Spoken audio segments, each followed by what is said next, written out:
Welcome to Home Improvement and the Car Channel. In this final episode of the arrowroots, I'll be showing you its value addition and also the nutritional value.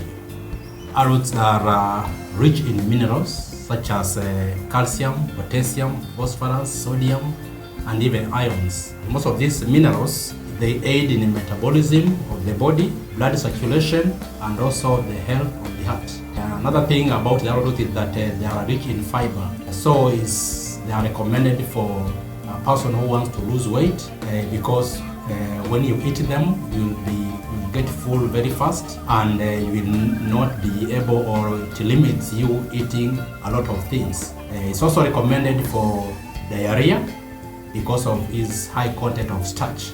So the starch normally helps the stool to harden and stop the diarrhea.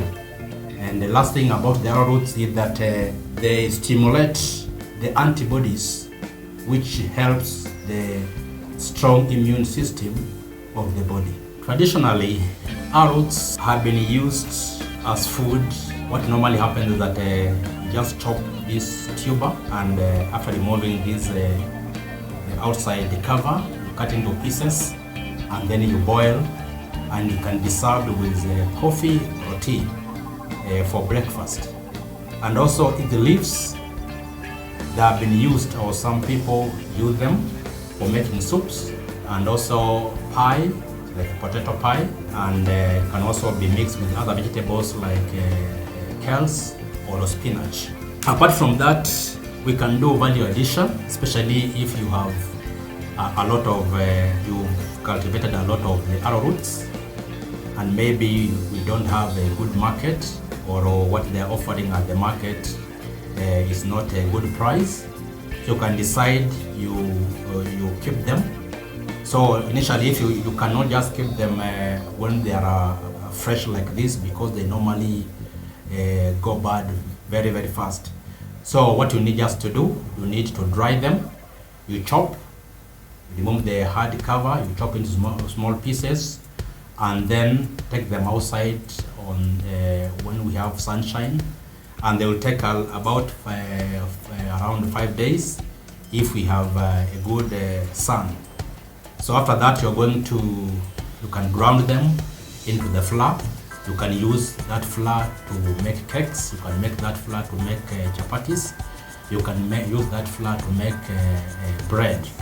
So right now, I'll be demonstrating to you how you can make bread using the arrowroots.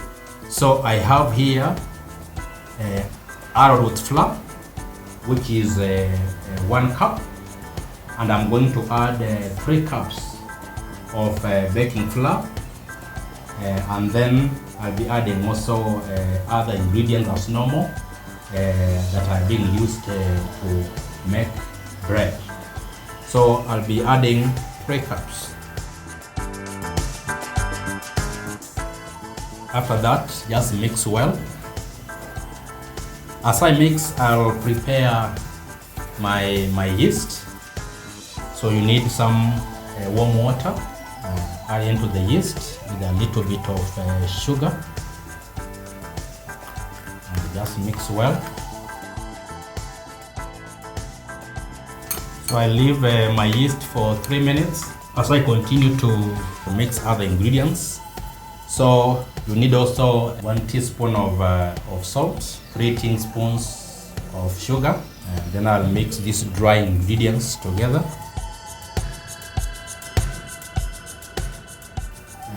You will add your oil. You can use liquid or solid, or you can use even margarine if you have. So I'll be just adding the whole of it. You need about 200 millimeters of, if you have liquid oil. Here I have, should be about maybe 50 grams. And then mix until oil disappears into the flour. You can add your yeast. So my yeast is now, it has fermented very well. And continue mixing. So this is the time now. I'll be adding water. So just add a little bit of water as you put it to mix. Because normally if you pour a lot of water, it might, or the water will overseed the flour. So just add a little bit as you continue to mix. So use a little bit of warm water for mixing. So mix your dough until you reach onto this consistency with your mixing bowl, very smooth, doesn't leave any flour. So this is how you're going to know that your dough has mixed well. So my dough is well mixed, so I'm going to leave it for about 45 minutes. I will sprinkle a little bit of oil on the top and then leave it for about 45 minutes while covered.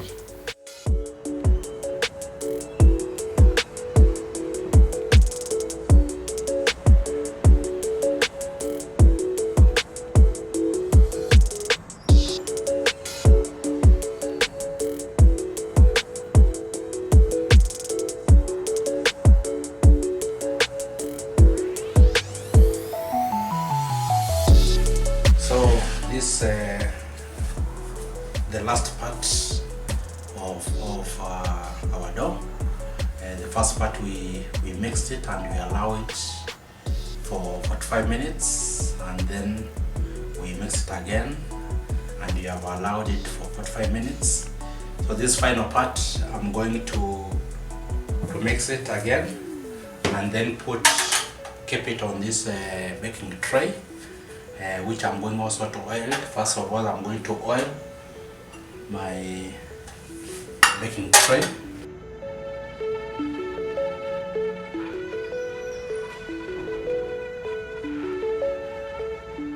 And now I'm going to mix my dough, and then put it on this baking tray.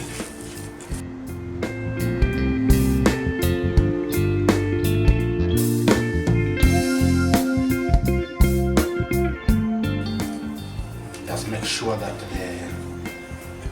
the oil that you had spread it on the top to avoid the dough being dry, just mix well with the dough. So I'll put it on my baking tray and spread it evenly so that it can cover every corner.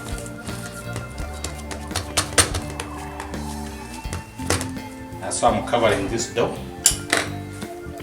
and we're going to leave it for about half an hour. So leaving the dough for half an hour just to allow it to rise up before we put it in the oven to bake. It has been now half an hour. As you can see, our dough has risen up, but it will continue rising up even when we put in the microwave. So I remove this cover. Our oven has been preheating for about 3 minutes. So I'm going to bake this bread for half an hour at a temperature of 180 degrees. So after half an hour, we hope our bread will be okay.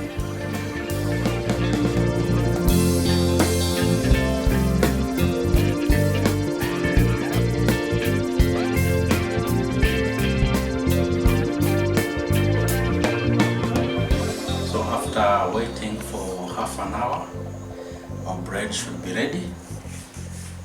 Let's check. Still hot. So as you see, it's golden brown, so this shows that it is okay. Thank you for watching Home Improvement and the Car channel, and hope to see you next time.